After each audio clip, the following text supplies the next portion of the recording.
पिछले वीडियो में हमने लॉस्ट स्प्रिंग का फर्स्ट पार्ट किया था और इस वीडियो में हम इसका सेकंड पार्ट करेंगे। सेकंड पार्ट का स्टोरी है I want to drive a car. Mukesh insist on being his own master. I will be a motor mechanic, he announces. यहाँ मुकेश के ये कहानी है और मुकेश बोलता है कि वो अपना ही मास्टर बनना चाहता है, मतलब वो एक अपना काम शुरू करना चाहता है जिसमें वो किसी के अंडर में काम ना करे। और वो क्या बनना चाहता है? वो बोलता है कि मैं एक मोटर मैकेनिक बनना चाहता हूँ। Do you know anything about cars, I ask. और जो लेखिका है ये उससे पूछती है क्या वो कुछ कार के बारे में जानता है। I will learn to drive a car. और बोलता है कि मैं सीख लूँगा कार कैसे चलाई जाती है। ही आंसर्स लुकिंग स्ट्रेट। ये बात एकदम वो सामने उसकी आंखों में, इनटू माय आईज, उसकी आंखों में देख के बात कहता है। इसका अर्थ ये हुआ कि वो कॉन्फिडेंट है। His dream looms like a mirage amidst the dust of streets that fill his town Firozabad. वो मुकेश कहाँ का रहने वाला है? फिरोजाबाद का रहने वाला है। फिरोजाबाद उत्तर प्रदेश का एक शहर है, फेमस फॉर इट्स बैंगल्स, जो कि बैंगल्स चूड़ियों के लिए प्रसिद्ध है। यहाँ पर लेखिका कहती है his dream looms like a mirage. Mirage क्या होता है? मिराज एक, जैसे हम गर्मियों में सड़क में जब हम दूर देखते हैं तो ऐसा लगता है कि जैसे दूर पानी पड़ा हुआ है। वो एक आँखों का धोखा है। एक्चुअली में वो पानी नहीं होता है, वो सड़क ही होती है, क्योंकि अब धूप इस तरह से चमकती है कि वो ऐसे लगता है, ऐसी रेगिस्तान में लगता है। ठीक है, उसे मिराज कहते हैं। ये आँखों का धोखा होता है। तो इसी तरह से यहाँ पर लेखिका ने उसकी जो ड्रीम है उसको भी आँखों का धोखा कहा है। ऐसा क्यों कहा है? Amidst the dust of streets that fill his town Firozabad, क्योंकि यहाँ पर धूल बहुत है, सड़कों में धूल बहुत है। अभी किस प्रकार की धूल की यहाँ पर बात हो रही है, एक्चुअली धूल की बात हो रही है कि किसी और धूल की बात हो रही है, ये मैं आगे बताऊंगा। Every other family in Firozabad is engaged in making bangles. और यहाँ पर हर परिवार किसी न किसी प्रकार से बैंगल मेकिंग में, चूड़ियाँ बनाने में लगा हुआ है। It is the centre of India's glass blowing industry where families have spent generations working around furnaces, welding glasses, making bangles for all the women in the land it seems।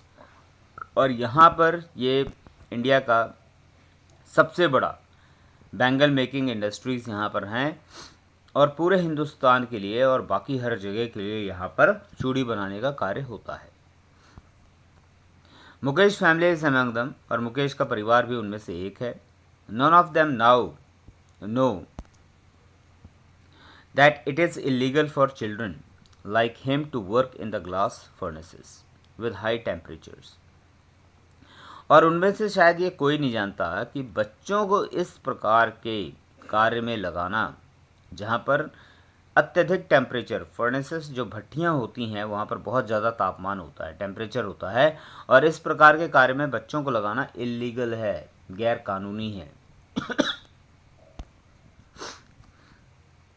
In dingy cells without air and light that the law, if enforced, could get him and all those 20,000 children out of the hot furnaces where they slog their daylight hours। और अगर कानून लागू हो इनके ऊपर तो ये जो डिंजी सेल्स मतलब छोटे छोटे कमरे जहाँ पर ना लाइट है, ना हवा है, ना धूप है, ना रोशनी है, ऐसे छोटे छोटे कमरे जहाँ पर ये लोग कार्य करते हैं, काम करते हैं, तो अगर कानून लागू हो जाए तो लगभग वहाँ पर कार्य करने वाले बच्चे कितने हैं? 20,000 बच्चे हैं। उन सब को इन सारी चीज़ों से मुक्ति मिल जाएगी।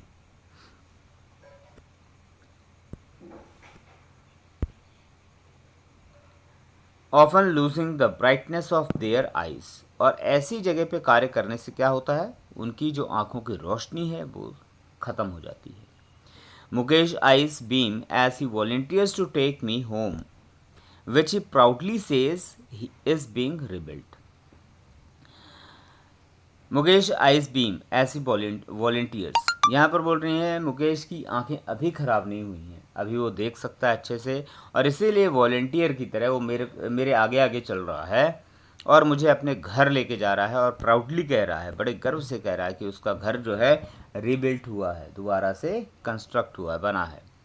We walk down stinking lanes choked with garbage, और जिस गली से निकल रहे हैं लोग, जा रहे हैं, वो स्टिंकिंग बदबूदार है, चोक्ड विद गार्बेज कचड़े से भटी पड़ी हैं, past homes that remain hovels with crumbling walls, और जिन घरों के बगल से वो लोग गुजर के जा रहे हैं उन घरों की जो कंडीशन है, स्थिति है, बड़ी ख़राब है, उनकी दीवारें हिल रही हैं, हावल्स क्रम्बलिंग वॉल्स नीचे टूटी पड़ी हैं, वूबली डोर्स दरवाजे हिल रहे हैं, नो विंडोज़ कोई खिड़कियां नहीं हैं, crowded with families of humans and animals को एग्जिस्टिंग इन, और वो जो छोटे छोटे घर हैं उसमें इस तरीके से परिवार रह रहे हैं, फैमिलीज रह रही हैं, ह्यूमंस और एनिमल्स दोनों एक साथ रह रहे हैं।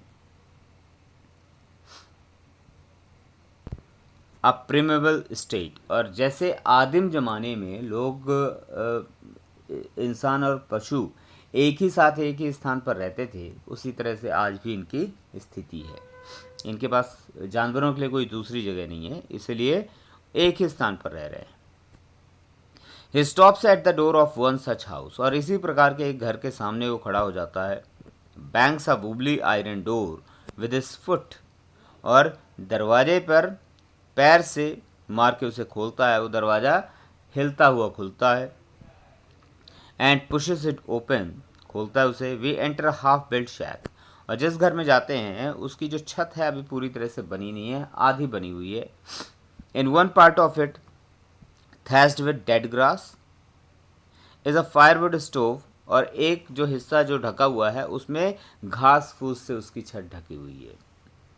is a firewood stove over which sits a large vessel of sizzling spinach leaves, और जब वो अंदर जाती है तो वहाँ पर लकड़ी का एक चूल्हा है जिसमें एक बड़ा बर्तन रखा हुआ है और उसमें स्पाइनेक पालक की पत्तियाँ, पालक उसमें पक रही है, और सिजलिंग मतलब जो पकने की आवाज़ होती है बर्तन की, उसकी साउंड वहाँ पर आ रही है।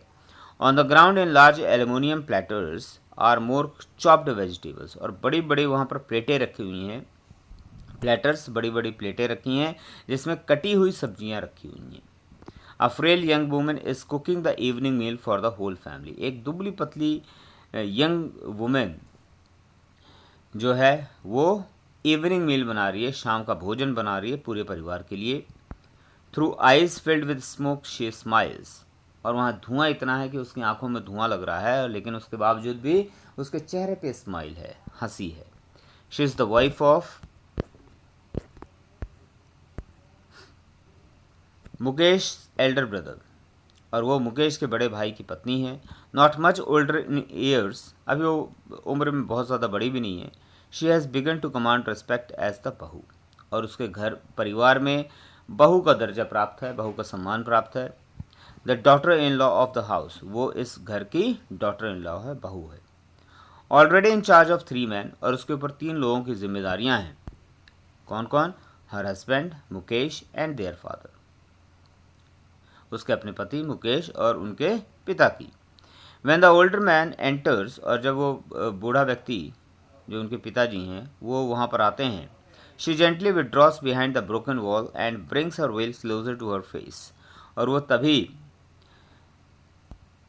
एक जो टूटी हुई दीवार है उसके पीछे अपने को छुपाने की कोशिश करती है, और अपना जो घूंघट है वो आगे कर लेती है और उससे चेहरा ढकती है। एज कस्टम डिमांड्स, जिस प्रकार से रिवाज कहते हैं, हमारे यहाँ ऐसे रिवाज हैं, इसी प्रकार से वो ऐसा करती है। Daughters in law must veil their faces before male elders, ऐसा कहा जाता है कि जो बहुएं होती हैं घर की, वो अपने बड़े मेल जो होते हैं, व्यक्ति होते हैं, उनके सामने वो अपना चेहरा ढकती हैं। In this case the elder is an impoverished bangle maker, लेकिन यहाँ पर इस स्थिति में जो एल्डर व्यक्ति है, जो बड़ा व्यक्ति है, वो क्या है? एक बैंगल मेकर है, चूड़ी बनाने वाला है, एम्पावरिस्ट है। मतलब गरीब है। Despite long years of hard labour, और इतने वर्षों की कड़ी मेहनत के बावजूद भी, फर्स्ट एज अ टेलर, पहले उसने टेलर की तरह कार्य किया, देन अ बैंगल मेकर, फिर वो बैंगल मेकर बना। He has failed to renovate a house, और वो अपने घर को भी रेनोवेट नहीं करा पाया। दोबारा रेनोवेट मतलब दोबारा से निर्माण करना, उसको ठीक ठाक करना। Send his two sons to school, और अपने बच्चों को स्कूल नहीं भेज पाया। All he has managed to do is teach them what he knows, और सिर्फ क्या सिखा सका उन्हें, the art of making bangles, bangle चूड़ियाँ बनाना उसे सिखा सका, जो कि वो खुद जानता था। इट इज़ हिज करम, his destiny, says Mukesh grand mother. यहाँ पर मुकेश की दादी बोलती हैं कि इसके कर्म है, इसकी डेस्टिनी है। डेस्टिनी का मतलब है उसका जो कर्म हम करते हैं उसके हिसाब से ही हमें फल प्राप्त होता है, ऐसा माना जाता है। तो ये उसने जो कर्म किए होंगे उसी के हिसाब से उसे प्राप्त हुआ है। He has watched her own husband go blind with the dust from polishing the glass of bangles, और उसने अपने सामने अपने पति को अंधा होते हुए देखा है। और अंधा कैसे, वो कैसे होते हैं इसमें, उसी प्रकार से जो पॉलिश होती है ग्लास बैंगल्स में, जो पॉलिश की जाती है वो आँखों के लिए बहुत ज़्यादा नुकसानदेह होती है। जिस रोशनी में वो लोग काम करते हैं अंधेरे कमरे में, उसकी वजह से भी उनकी आँखें की रोशनी जाती है। Can a God given lineage ever be broken, और बोल रहे can a God given lineage, lineage मतलब कि जाति के अनुसार जो कार्य दिया गया है। अब ये जो है ये चूड़ी बनाने वालों की जाति से बिलोंग करते हैं, उससे हैं, और इसीलिए इनका मानना यह है कि भगवान ने उन्हें यह कार्य दिया है और इस कार्य को वो मना नहीं कर सकते।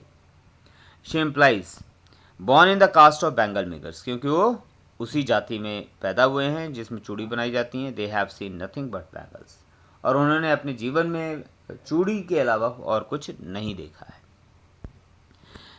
In the house, in the yard, in every other house, every other yard, every street in Firozabad, spirals of bangles, sunny gold, paddy green, royal blue, pink, purple, every color, born out of the 7 colors of the rainbow. अब ये यहाँ पर बताया गया है कि फिरोज़ाबाद में जहाँ पर भी नज़र डालो, हर तरह, हर घर में, हर गलियों में, वहाँ पर सिर्फ चूड़ियाँ ही चूड़ियाँ हैं, और हर रंग की चूड़ियाँ मिलेंगी। ये सारे रंग बताए गए हैं, Sunny gold, paddy green, royal blue, pink, purple, every colour, born out of the 7 colours of the rainbow. 7 रंग बेसिक रंग होते हैं रेनबो के, इंद्रधनुष के, और उन 7 रंगों से कई प्रकार के रंग बनाए जाते हैं। तो मतलब जितने संभव हैं कलर बनाना, वो हर प्रकार के कलर की यहाँ पर चूड़ियाँ मिलेंगी। Line the mounds in unkempt yards, वहाँ पर माउंट्स मतलब ढेर में, अनकेप्ट यार्ड्स जो गलियां हैं वहाँ पर रखी हुई हैं। Are piled on 4 wheeled hand carts, और जो हाथ का ठेला होता है उसमें वो रखी हुई हैं। Pushed by young men along the narrow lanes, और उन सकरी गलियों, नैरो लेन्स सकरी गलियों से एक यंग आदमी उसको ढकेलता हुआ लेके जाता है। Of the shanty town and in dark hutments next two lines of flames of flickering oil lamps, और वहाँ डार्क हटमेंट्स, हटमेंट्स मतलब जहाँ झुग्गी झोपड़ियों का पूरा एक इलाका हो।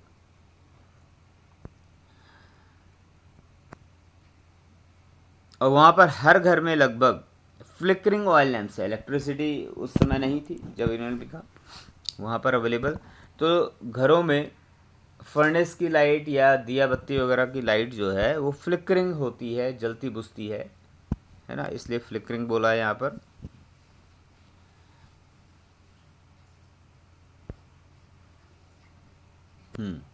Sit boys and girls with their fathers and mothers welding pieces of colored glass into circles of bangles, तो वहाँ पर छोटे छोटे बच्चे हैं अपने माता पिता के साथ बैठकर चूड़ी बनाने का कार्य करते हैं।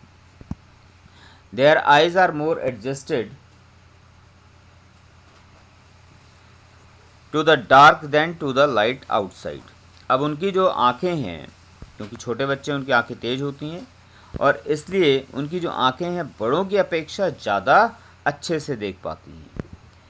लेकिन यहाँ पर क्योंकि अंधेरे में रहते रहते उनकी आंखें अब रोशनी में अच्छे से काम नहीं करती हैं। That is why they often end up losing their eyesight before they become adult. और इसीलिए एडल्ट होने के पहले, जवान होने के पहले ही वो अपनी रोशनी, आँखों की रोशनी खो देते हैं। Savita, a young girl in a drab pink dress, sits alongside an elderly woman. Savita एक यंग लड़की है, छोटी बच्ची है, पिंक कलर की ड्रेस पहनी हुई है उसने, और वहाँ पर एक बूढ़ी औरत के बगल में बैठी है और सोल्डरिंग पीसेस ऑफ ग्लास, जो चूड़ियाँ बनाने का कार्य कर रही है। As her hands move mechanically like the tongs of a machine, और उसके हाथ जो हैं मशीन की तरह काम कर रहे हैं, इतना एक्सपर्ट हो गई है वो। I wonder if she knows the sensitivity of the bangles she helps make. और वो अभी इतनी छोटी है कि शायद चूड़ियों की सेंसिटिविटी मतलब पवित्रता को अभी नहीं समझती है। It symbolizes an Indian woman's सुहाग, जो कि चूड़ियाँ क्या है, हिंदुस्तानी औरतों के सुहाग की निशानी होती है। Auspiciousness in marriage, और उसकी जो पवित्रता है, जो उसकी इम्पोर्टेंस है, वो शादी को लेकर है। It will dawn on her suddenly one day when her head is draped with a red veil, her hands dyed red with henna, and red bangles rolled onto her wrists.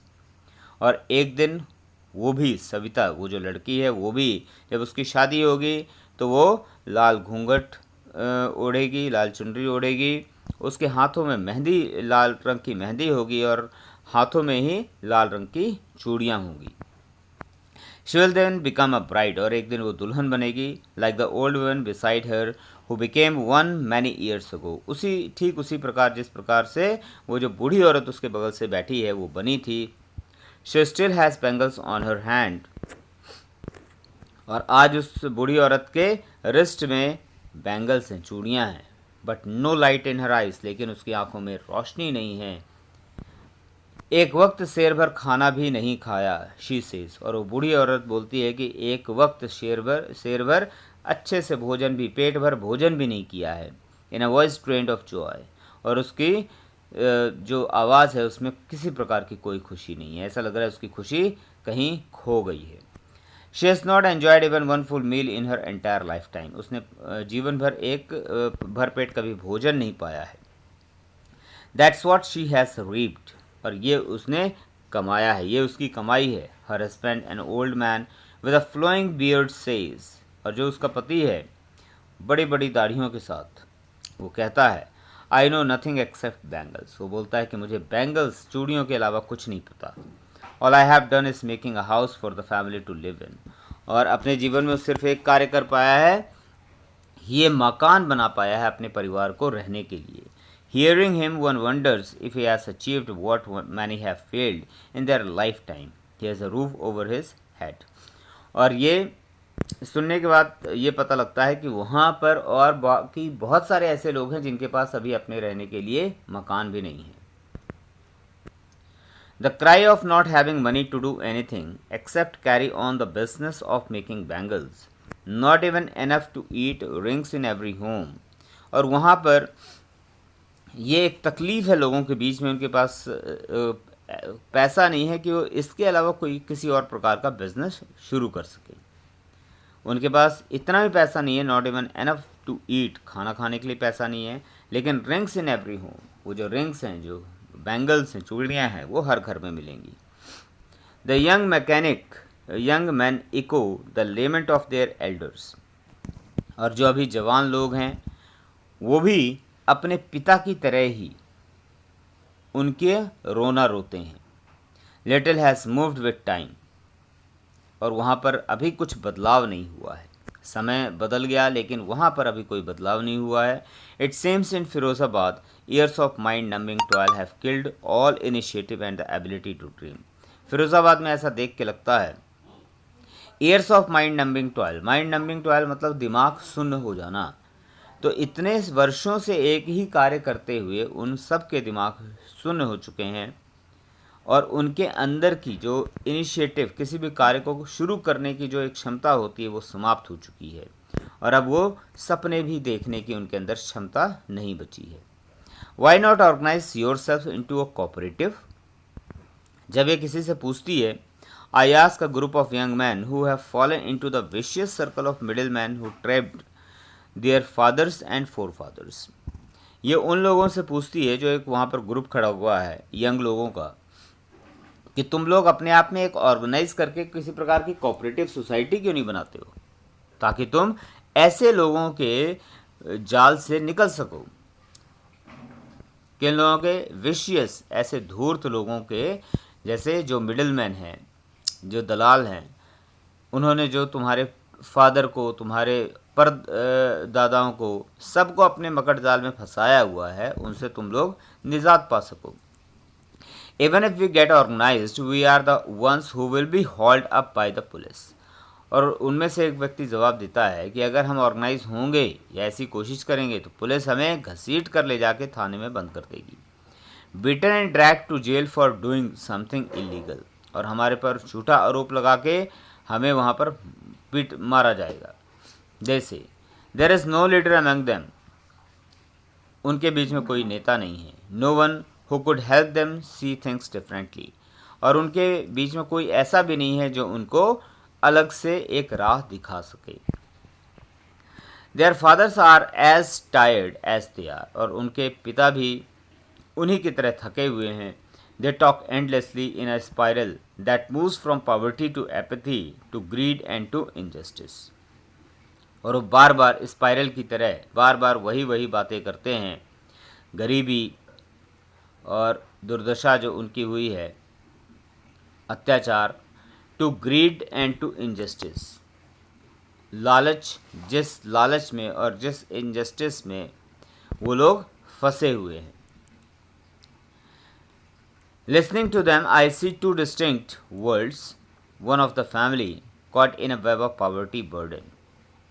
और उनको सुन के I see two distinct worlds, ये बोलती है मैं, मेरे सामने दो प्रकार की दुनिया दिखती हैं। एक ऐसी दुनिया जो कि one of the family caught in a web of poverty, जो कि इस गरीबी के मकड़ जाल में फंसी हुई है, बर्डन, दबी हुई है, by the stigma of a caste in which they are born। क्योंकि वो लोग इस गरीबी में दबे हुए हैं अपनी जाति की वजह से, क्योंकि इस जाति में उन्होंने जन्म लिया।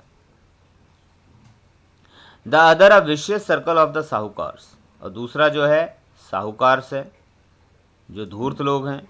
The middle man, Dalal, the police man, the keepers of law, जो लॉ को देखने वाले हैं, bureaucrats and the politicians. Law को देखने वाले कौन से लोग होते हैं? ब्यूरोक्रेट्स, जैसे IAS IPS ऑफिसर्स, और पॉलिटिशियंस, नेता।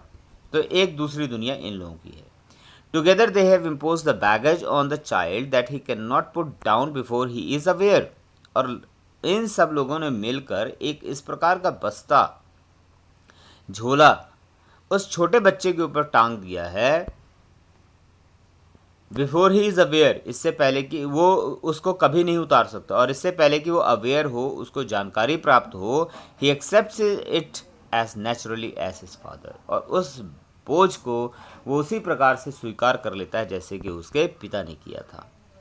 To do anything else would mean to dare. और वहाँ पर कुछ अलग करना हिम्मत का काम है। And daring is not part of his growing up. और वो जो हिम्मत, डेयरिंग, जो हिम्मत है, वो उसके जीवन यापन का हिस्सा नहीं है। जो ग्रोइंग अप है, जिस प्रकार से उसका पालन पोषण हुआ है, उसको कभी ये चीज़ नहीं सिखाई गई है कि हिम्मत करना है। When I sense flash of it in Mukesh, I am cheered। और जब वो एक हिम्मत का एक छोटा सा अंश मैं उस मुकेश लड़के के अंदर देखती हूँ, लेखिका कहती है, I am cheered, मैं खुश हो जाती हूँ। I want to be a motor mechanic। Mukesh क्या कहता है कि मैं मोटर मैकेनिक बनना चाहता हूँ। ही रिपीट्स, और इस बात को बार बार कहता है।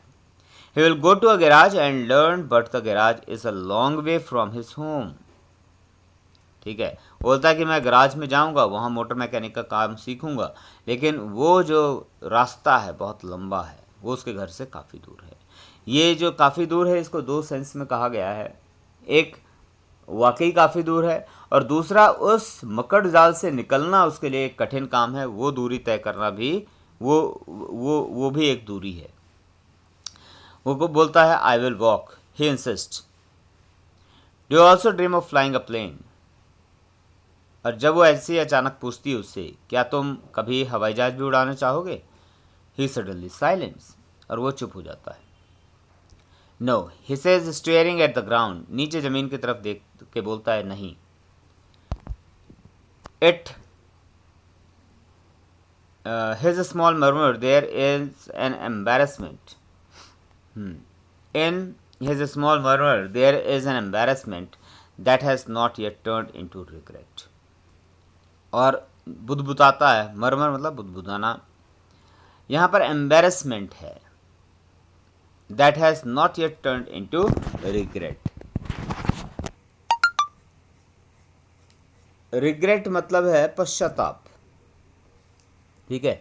अभी उसका जो एम्बेरसमेंट है मतलब वो अभी शर्मिंदगी जो है उसकी, एम्बेरसमेंट शर्मिंदगी जो है वो अभी पश्चाताप में नहीं बदली है, ठीक है। पश्चाताप मतलब जब से एक समय बीत जाता है और उसके बाद हम उसमें कोई सुधार नहीं कर सकते हैं तो फिर हम पश्चाताप करते हैं, लेकिन यहाँ पर अभी उसके पास समय है इसलिए अभी पश्चाताप में नहीं बदला है। He is content to dream of cars that he sees hurtling down the streets of his town. और वो सपने देखता है गाड़ियों के, कार के, क्योंकि वो अपने यहाँ फिरोज़ाबाद की सड़कों में, गलियों में वहाँ पर कारों को देखता है। Few airplanes fly over Firozabad, बोलता है कि यहाँ पर फिरोज़ाबाद में एरोप्लेन बहुत कम है। चलिए, मुझे उम्मीद है आप सबको ये चैप्टर अच्छे से समझ में आ गया होगा अब, और इस वीडियो को सब्सक्राइब कर लीजिए ताकि जो जितने वीडियो मैं और बनाऊंगा वो आप तक पहुंच सके। ठीक है, थैंक यू।